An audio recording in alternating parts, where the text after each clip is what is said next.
We're going to continue our discussion here of agriculture by talking about some of the methods that are used for pest control.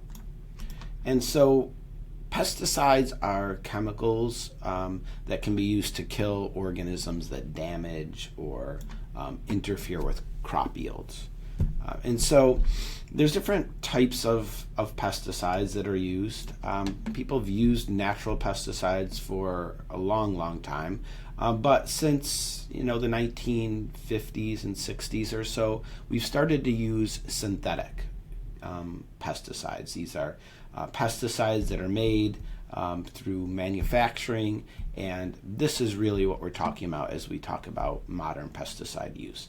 There's different terms used for pesticides: herbicide, fungicide, insecticide, rodenticide, and that just is a term that tells what this chemical is used to target. So rodenticides are chemicals that are meant to kill rodents, and insecticides kill insects, etc.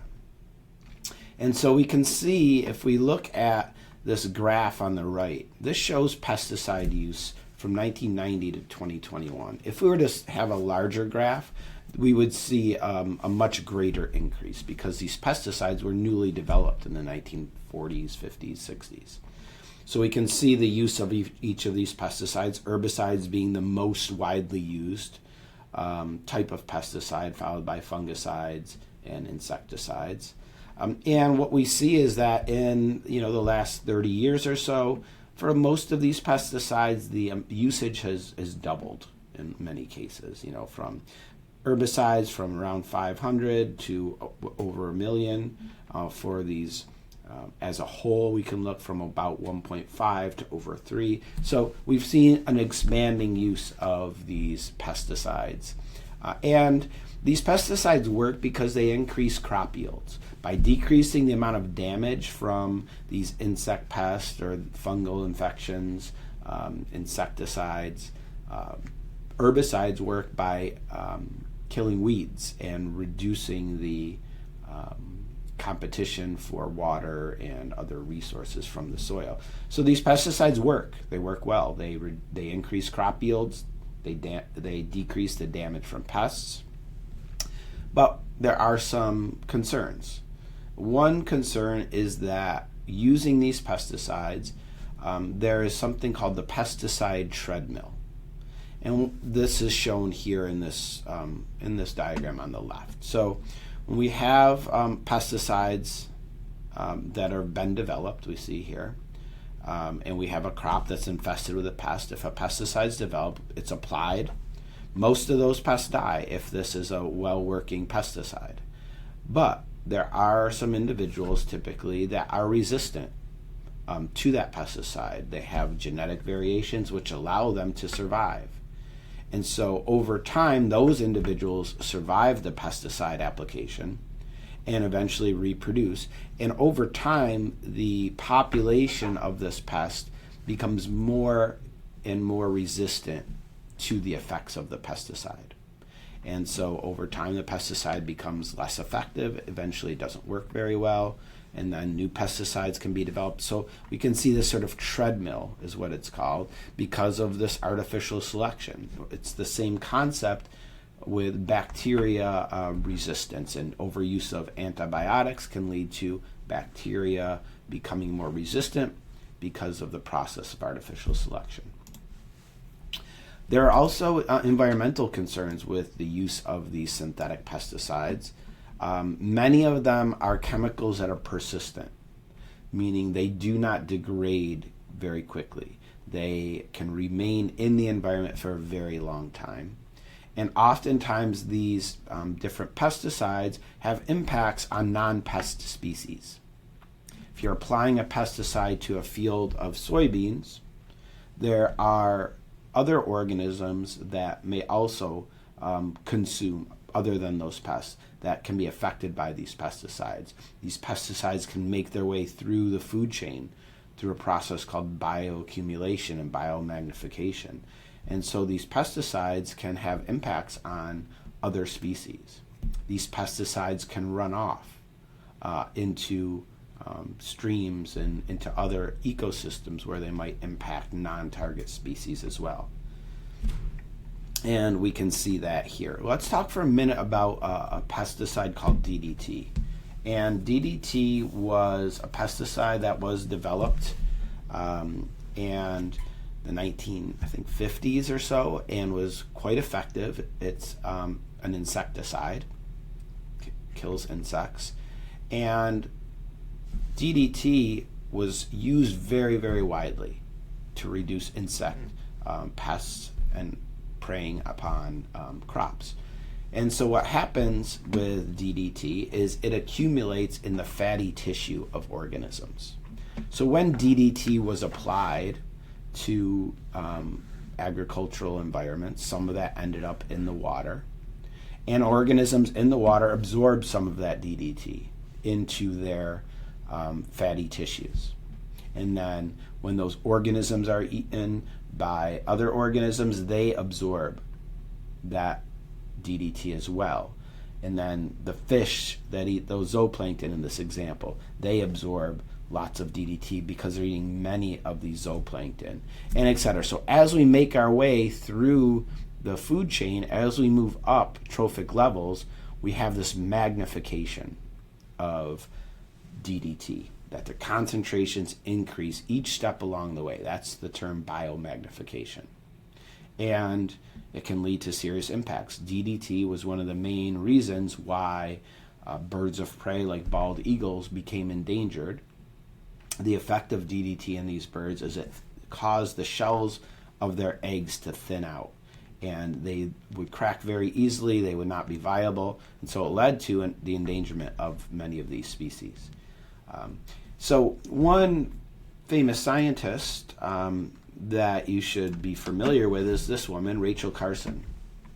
Rachel Carson started her career as a marine biologist, and she wrote a series of books about marine ecosystems that became very popular.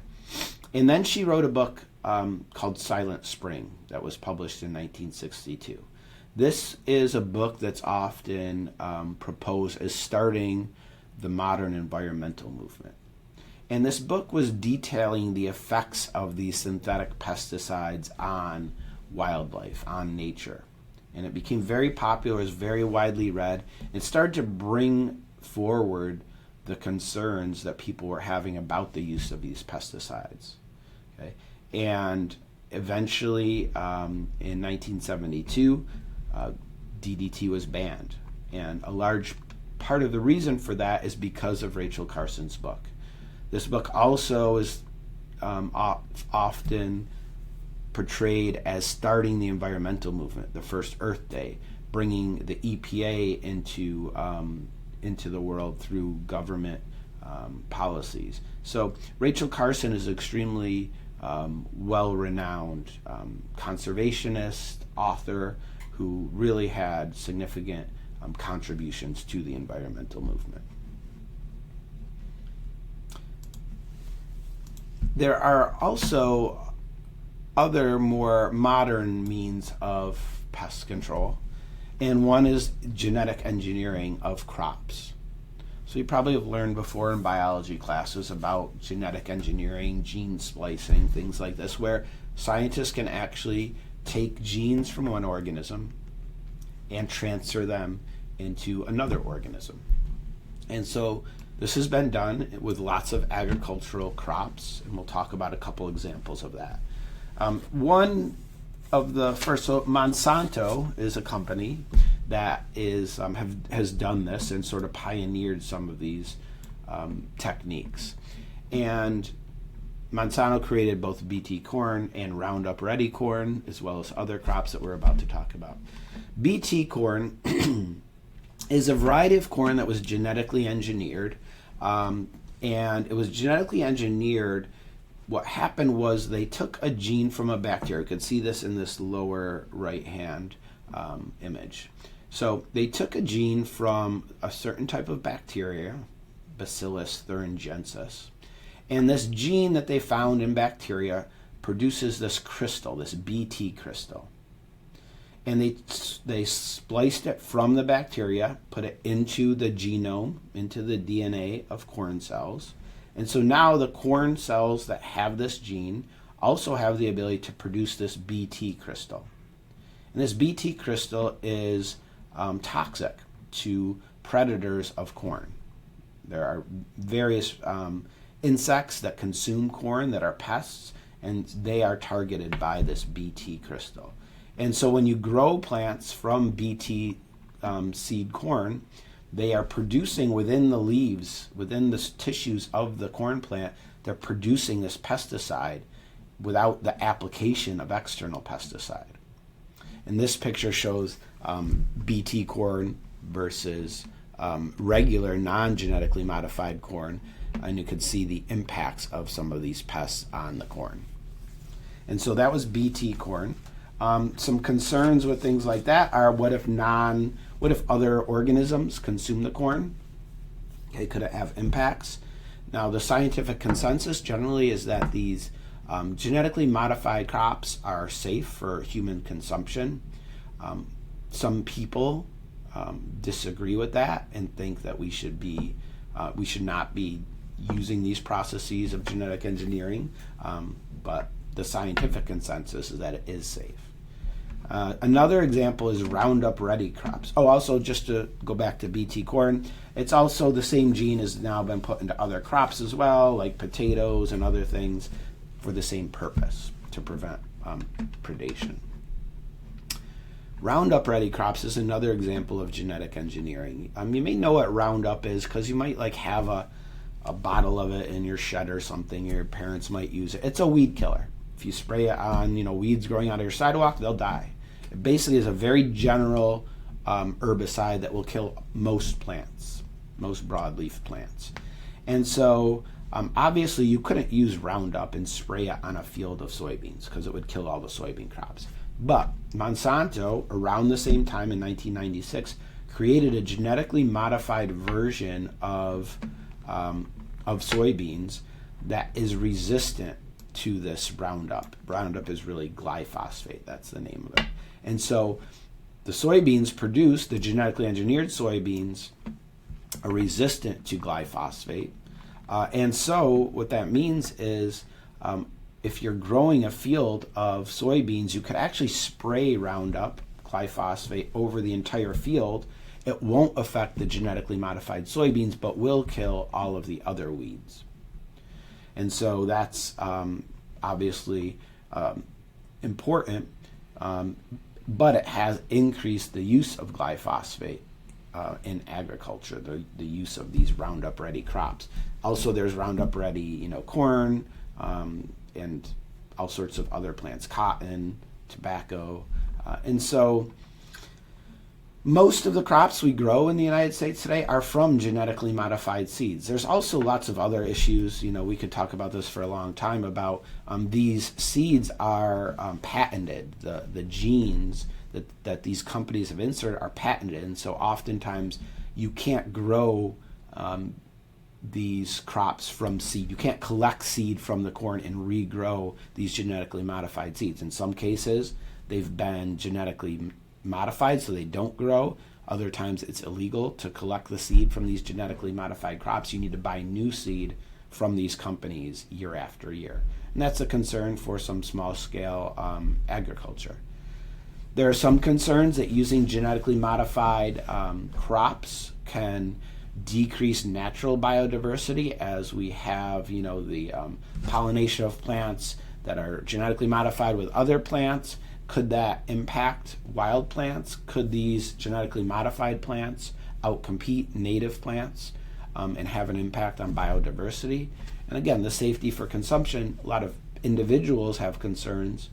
The scientific consensus, though, is that these are safe.